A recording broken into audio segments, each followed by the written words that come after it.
What's good, everybody? Penguar321 here, back with another one. Today we're gonna move it a little different from just opening some packs. Like I mentioned in my past video, I was gonna try some like GOAT format stuff and some other videos just to kind of get a feel for what people want to see. Today we're gonna throw back April, I think it was 2005, I believe. This is the ban list. This is what it abides by, is what my local tournament scene typically follows when they run GOAT format tournaments, so that's what it's built on. So without wasting any time, let's get onto the deck, yeah? Alright, so first things first, with the deck, I don't quite have the extra deck as complete as I would like it. Back in 2005, you were not limited to a 15-card extra deck like you did once Synchros came into the game. But I also don't even have 15 cards in it, as I'm still kind of working on building it. Since there wasn't a limit on the amount of cards you could have, if there were fusions that you could think of coming up and even like a 1 in a 100 chance of summoning it, whether through metamorphosis or through whatever, basically, you know, throw it in the extra deck. So I mean, you could have upwards of like 30 cards in your extra deck. You could have upwards of however, and you could do like 3, you could do multiples of 3 for everything. You run 3000 Eyes Restrict, 3 Flame Ghost, 3 Dragoness, 3 Darkfire, you know, just an example, just for how things could be built if you wanted to do it, just so you have it. But let's get started on the deck. First things first, I got one Blade Knight because he's a 4-star, 1600 summonable, and if you have 1 or less cards in your hand, he's a 2000 4-star. So in top deck mode, if you're for some reason you're in top deck mode where you don't have a lot of cards in your hand or you don't have any field presence going on, you can draw him, summon him, and he's just a 2000 beater, which is pretty useful. Also, if you control no other monsters, so say you're going second, you can summon him to the field, and if you control no other monsters on the field, the effects of flip monsters that he kills are negated. So it stops Magician of Faith, it can stop Night Assailant, I think was in the format. Any flip effects that you think would be coming up. It could stop Morphing Jar, that can be really relevant for people that are trying to run empty jar decks. Just any of that, just done. It's a great turn 1 play, it's a good draw in general. If you're holding on it in your hand, it's something just good to hold on to in case you do lose field presence or you want to quick negate a thing on the field in case you need to negate something. But really, it'd be really specifically really good just against Empty Jar. It's just a good card overall just because it's big. Obviously, Tribe Infecting Virus because it's broken. Not so good in today's game, obviously, but in 2005, this card was the nut, and there wasn't as much swarm as there is in today's world. So you just summon it, kill off the field, poke for 16, and then potentially you could run. You have traps that could keep it alive, or you just, you know, it just gets rid of threats. Tsukiyomi, it's just an extra Book of Moon with legs that can walk around and attack. It can also be used to flip your own Magician of Faith back face down, bring back a Delinquent Duo, any other flip effects kind of thing, just to reciprocate that. Good card overall. If you have a problem getting over anything on your opposing field, flip them down, use a different monster to get over it. Just typical stuff. It's really good. Sangan, staple, Searcher. DD Warrior Lady, limited to 1 back in the day. Still, it's just really good. It's a light monster, so if it does reach the graveyard, it'll work for BLS. And also its effect to just banish anything, any problem thing. There's a lot of the time, you probably just set it. They'll attack into it, not thinking what it is or whatever, and you'll just banish it. Otherwise, you can use it on the offense, banish, get rid of their BLS, get rid of their Bazoo or anything that's just an issue that's in the way that you can't deal with. It's just spot removal. Sinister Serpent, because he's always that card in your hand. Jinzo, because I really like Jinzo. I think he's great. Just stops traps. He gets rid of all your threats. If you get him on board and you're able to make a push, hopefully your opponent doesn't see Snatch Steal, but I think if your opponent sees Snatch Steal and their Snatch Steal goes off and they're able to take it anyway, I mean, you're just a losing game anyways. Jinzo's nuts. 1 tribute, 2400 attack. That stops trap cards. It's a Royal Decree on legs.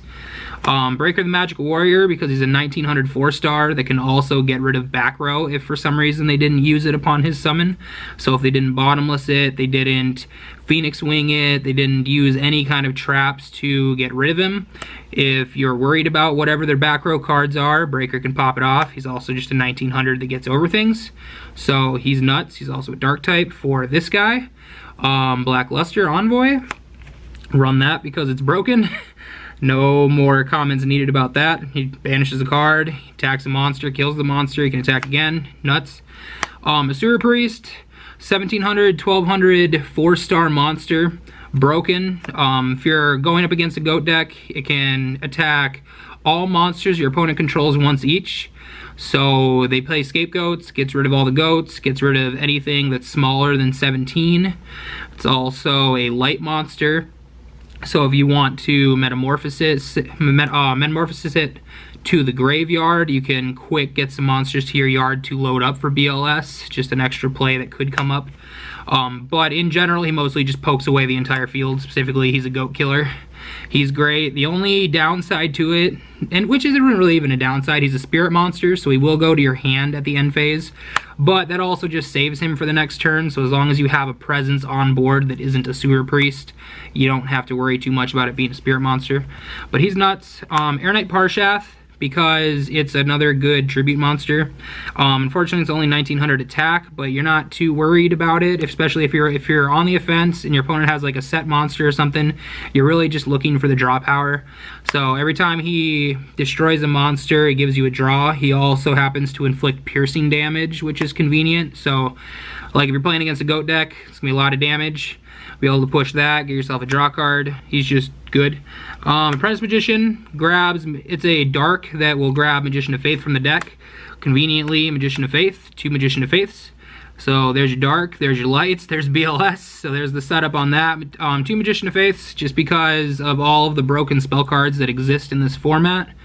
I don't think there's a lot that really needs to be said about the spell cards that this can bring back in that era. This card's nuts. Onto the spell cards, we're going to start off with Snatch Steal, Heavy Storm, Graceful Charity, the 1 Typhoon, Brain Control because Lost Millennium was legal, or at least it's legal in the tournament that my locals run. They run everything LOB through Lost Millennium. I'm not sure how that is on a lot of formats. Swords Revealing Light for like different tournaments anyways. Premature Burial, Enemy Controller, Pot of Greed, Delinquent Duo, and those would be all the one-ofs, just the stable broken stuff. Enemy Controller is really nice just because it can flip it to defense. It acts as a Book of Moon essentially. It also can just quick take their monster. You can use it to sack off for Air Knight or Jinzo or what have you. It also counters Jinzo if your opponent has Jinzo. It can switch it to defense, or it can take it and you can use it on your offense. It's also, it can conveniently work out. I did this once in playtesting a couple days ago where I enemy controlled my opponent's Jinzo, and I attacked with it for 24 to get around his traps, and then main phase 2 I metamorphosed it away because you can go into level 6 because Jinzo is a level 6, and this was out, ironically. So Ojama King, 3000 defender, kind of works out. It's kind of cute. Its effect doesn't really do a whole lot, but it's really just try to get around to 3000 defense is really what that combo comes up to it. Otherwise, there's not a lot of explanation that goes into it. Graceful Charity because it's broken, Heavy Storm because it's good, pro set heavy a lot of the time, especially if it's like early game, set heavy and a trap card. You'll have a trap to, hopefully if they MST it, hopefully they MST the heavy, that way you still have your trap, you know, kind of counter, and if they don't, then you get your trap off and you can pro heavy them next turn to get rid of their whole back row. Snatch Steal because this card's broken. Premature Burial because it's good. Swords Revealing Light because it's just, you know, it's great. It stalls another 3 turns. If you're trying to dig for monsters, it just gives you 3 more turns to dig, and if they don't have the Mystical Space Typhoon, then they don't have it. If they don't have any kind of removal to get rid of swords, then that's 3 turns that your opponent has to wait. Brain Control because Lost Millennium was legal, so another card to take it, to take their monsters away. It's another Jinzo taker. It's another, you can take their BLS, take care of that. Space Typhoon, staple. I'm not sure what this card does, but you gotta run it. Everybody tells me it's a good card. Delinquent Duo because discarding 2 cards from your opponent's hand just seems really good for 1000 life points. So that's nuts. It's not quite all the spells, it's all the one-ofs. 2 Book of Moons, 2 Noblemen of Crossouts, 2 Metamorphosis.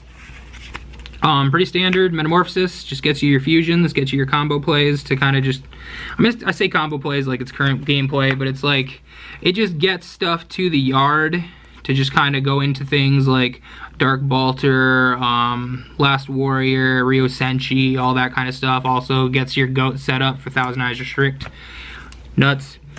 Nobleman of Crossouts, because there's a lot of defense played in the format where people will set things away. There's a lot of Magician of Faiths out there. Empty Jar is a thing, and nobody wants to deal with that. Gravekeeper's Spy is a thing. That gets rid of all spies, which is good. It's just a good card. Book of Moon, because defense is always nice, so 2 Book of Moon.